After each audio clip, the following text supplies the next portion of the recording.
Yes, this video you are about to watch is very painful to watch and very tragic. A ferry carrying about 278 passengers from one location to another location in the Democratic Republic of Congo capsized, and local authorities there say that about 78 people have drowned. It was indeed a disaster.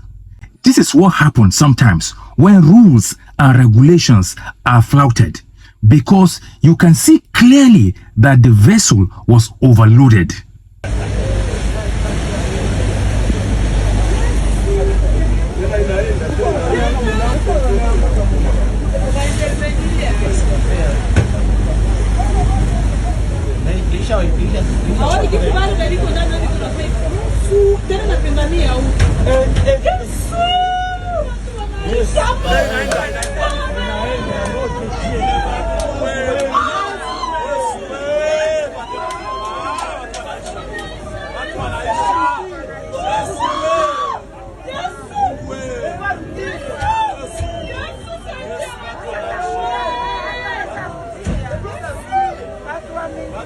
This is most unfortunate. May the souls of those who have died rest in peace.